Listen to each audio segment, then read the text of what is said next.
TravelWise with Phil Blizzard. News, views and interviews.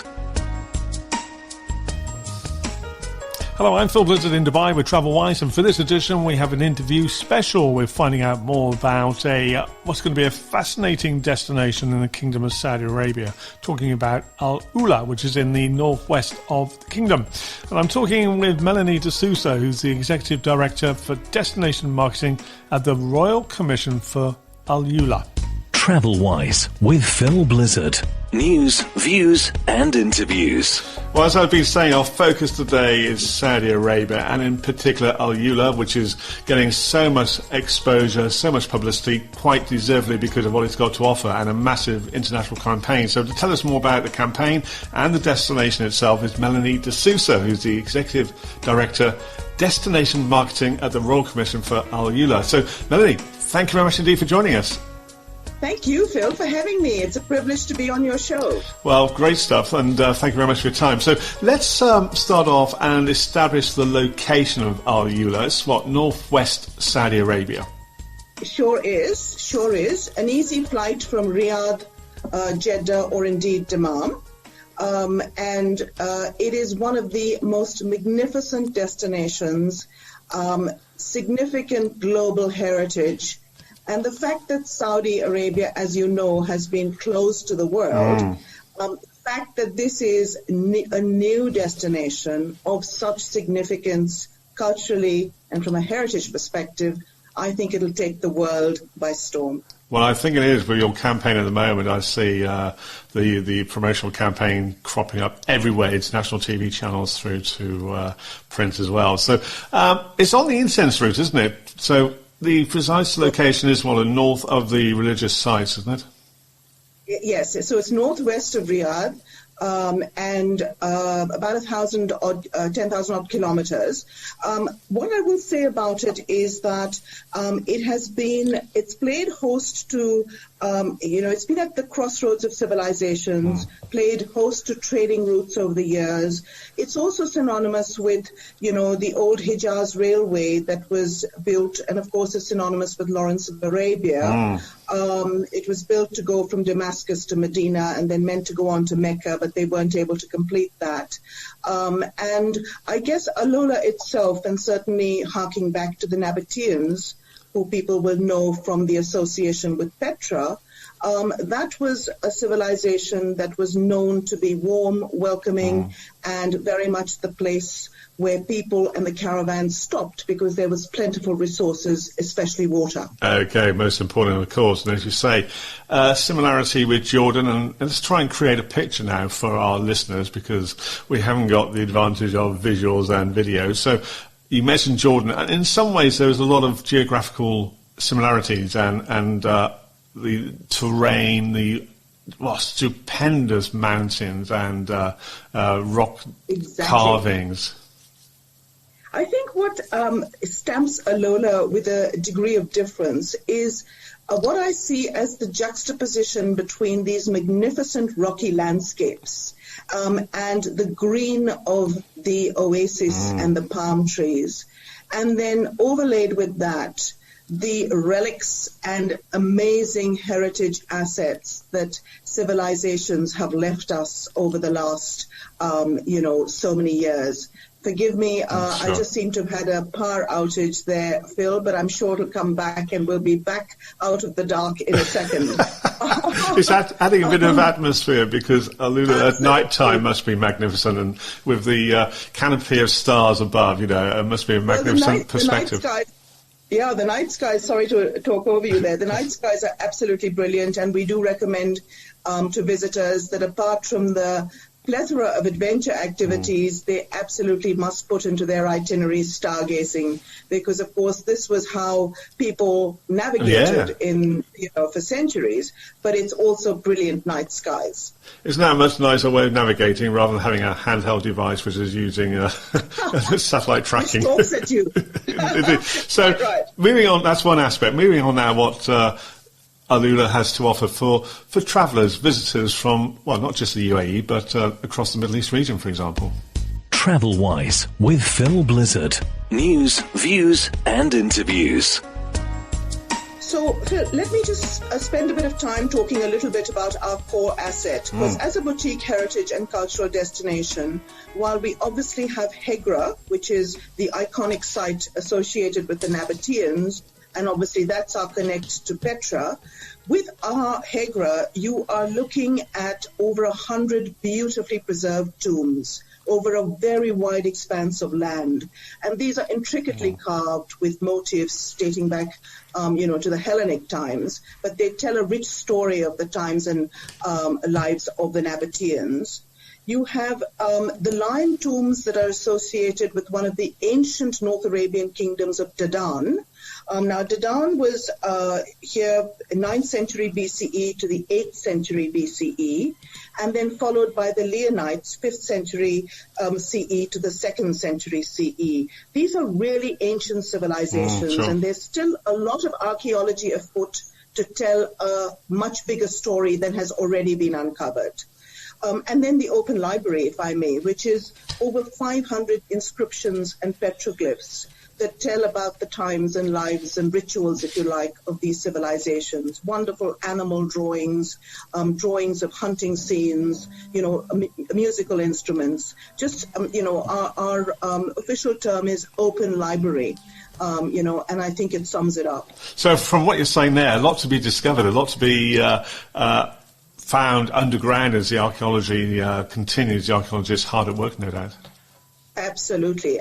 But just what's available already to be taken in, and, just the majesty of the surrounds, but also so much to learn from what ancient civilizations have left behind in terms of the way they embraced nature, embraced resources, and, how they lived really. And in that, many of the lessons that I think we are embracing for how we go about developing the destination, responsible approach to resources we're inheriting, sustainability, all of that.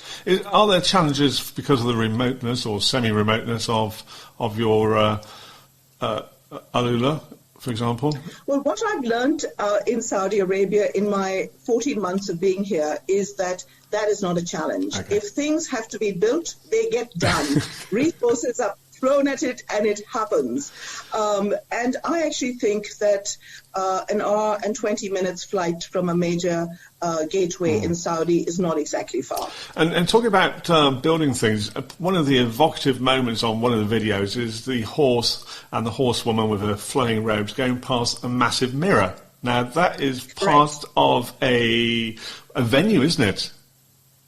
It is Maraya, which literally means mirrored building, and it is 10,000 square meters of covered glass. So as you rightly say, Phil, mirrored in it, you see these magnificent rocky outcrops. And, of course, it's been in the news recently because affectionately people are saying that's where Qatar was warmly embraced back into the fold as part of the GCC summit. Of course, absolutely. So it's been flashed across the world. That's a stunning. It's also played host as. I was going to say it's a stunning image because you've got the horsewoman going past the mirror, which is set against the backdrop of the rocks, and then the reflection of other rocks and outcrops coming into that scene. So absolutely fantastic. And sorry to come in there, but you were saying the venue itself is being used for a wide variety of events and performances, concerts, etc. Exactly. So give us an overview of some of the events. Concerts and business tourism, certainly. And, we opened the destination as a year-round destination in October last year, Phil. Yeah. But, of course, certainly the UAE market is familiar with Alola because over 2 successive years we ran a winter festival called Winter at Tantora, many of the events of which were at Maraya. TravelWise with Phil Blizzard. News, views and interviews. Okay, for people travelling from, as we said, from UAE, Middle East, what is there in terms of 2 things, really? Accommodation to start with. Sure. So we've got the Ashar Hotel that is operational at the moment for 2 months and then goes back into redevelopment and will be relaunched as the Banyan Tree in the fall of this year.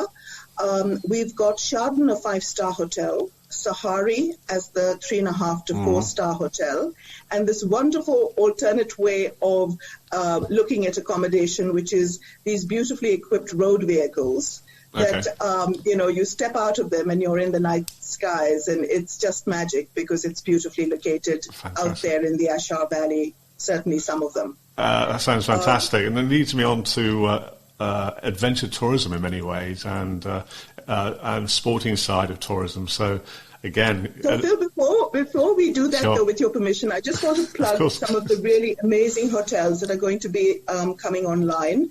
We have Habitas opening in July, which is a lovely brand that people see as, in their minds associated with Tulum and Nicaragua, aimed at the millennial market. I was going to say that's perhaps a brand which is not very, we're not familiar here in the Middle East, so that's going to be a welcome new brand. I think it's going to be lapped up, especially by the millennials. Sure. They have very deep insights in that audience and really know how to look after them. We also have, 3 Amans in the pipeline. We have the spectacular Jean Nouvel Resort, which is going to be just a stunning piece of architecture. And those all come online in 2023. So there's lots to look forward to on the hotel side of things. But you were asking me about what else there is to do. Indeed, regarding, adventure tourism, extreme sports, that sort of part of travel and tourism is getting a lot of momentum. So what can you offer? So let me tell you, we have it for all. There's the faint-hearted like me, and then there's the adrenaline junkie, and we cater for the gamut. So we've got everything from a double zip line to you can rear around the dunes in buggies. We've got trails for people with lesser fitness through to the really fit. We've got what they're calling the Bump and Pump Bike Park, which looks, quite interesting, dare I say it. And I mentioned before, and I'll say it again, but certainly stargazing is something I would definitely recommend be put into an itinerary. So there's lots there, and I think, if I think about just the hikes, you're in the most beautiful outdoors, and at a time when safety and a consciousness about embracing the great outdoors, given everybody's been cooped up indoors, I think there's lots to offer for the UAE market. Absolutely, and you talk about zip lines. I'm talking to you from Ras Al Khaimah, which has got quite an impressive zip line as well. So a bit of a similarity, a bit of a connection there. TravelWise with Phil Blizzard. News, views, and interviews. Now, regarding the campaign you're running at the moment, you started off 2021 with this very, very impressive campaign, The World's Masterpiece. So, tell us a bit about the campaign, who this is targeted in terms of geography and audience. Sure. And if I may, Phil, I'd like to also acknowledge the Saudi Tourism Global Campaign. This is the Saudi Tourism Authority, which is the one I think you referenced when you talked about the girl on the horse. But as far as the World's Masterpiece is concerned, we're really proud and excited to have launched it. It's aimed squarely at the home market and the GCC countries. And really what we're trying to do here is show Alola in all its majestic glory. It's targeted very much at an affluent traveler market and 3 specific segments in particular. And it is about the premium positioning that Alola as a heritage and cultural destination deserves. You would have noticed the use of a single female protagonist, and we're very proud of that because it really does mark a time in Saudi's history where, it's so wonderful from a societal point of view to see the newfound, sense of self that so many of the young Saudi ladies bring to their personal and professional lives. Fantastic, yeah, indeed, that's very true. So regarding the campaign you're going at the moment, have you sort of got partnerships with airlines and other stakeholders within the hospitality and travel industry? Well, Phil, I'll give you a sneak preview, shall I? We're formally announcing an MOU with our national carrier very shortly, but I think I can safely tell you this on your show. So Saudia, as the national carrier, is very much who we are partnering with. It's a 4 million star MOU, and what's great is that obviously with Saudia Holidays as well, there is the call to action there in terms of packages that will be on offer. But this is early days, and as borders open up, 31st of March, as you know, Saudia is flinging its borders back open internationally, which is terrific. We will be looking to cement our partnerships with the travel trade and airlines more broadly.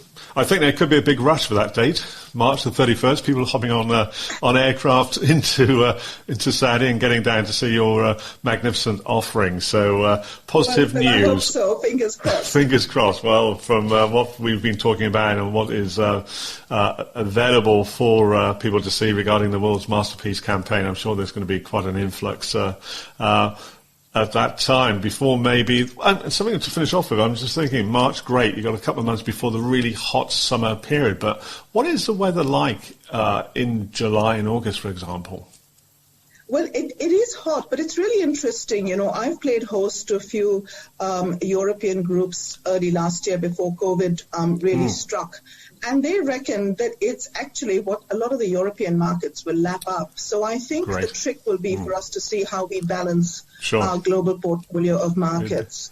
But the regional market is very important to us. And can I say to all your listeners, Phil, that I know they will be familiar with what has been a very prolific cultural calendar that we've run over our festivals, but also stay tuned for more information on concerts, because we have a few big names that hopefully we'll be able to talk about in a few weeks. And certainly Dubai and Abu Dhabi will be in our sights for, some of those overnight visits, taking in some major celebrity acts. Really? Yes. Well, I look forward to hearing news about those acts, those concerts, those events, and of course any other developments happening. So keep us updated, and we'll catch up again later on, I hope. Melanie, thanks very much. Thank you, Phil. Thank you very much. TravelWise with Phil Blizzard. News, views and interviews. And many, many thanks to Melanie De Souza, the Executive Director for Destination Marketing at the Royal Commission for Al Lula, for joining us here on TravelWise. And since that was recorded, the international flight situation into the Kingdom has changed. It's evolving all the time. It's been put back several weeks, but as I said, this is always changing, so do check with your travel agent, your airlines, regarding flights from wherever you are into the Kingdom of Saudi Arabia. TravelWise with Phil Blizzard. News, views and interviews. Right, we'll have updates of the travel situation across the region on my weekly travel show on Capital Radio, Saturday afternoons, Capital Radio UAE, Saturday afternoons between 2 and 5. It's called Wish You Were Here, and you can join me from anywhere in the world online with www.capitalradiouae.com. And if you would like to have a podcast production for your organisation, do get in touch with me. Drop me an email, philblizzardmedia@gmail.com. A Phil Blizzard radio production. TravelWise. Aviation news flown in by Sea Wing Seaplane Tours. See Dubai as never before.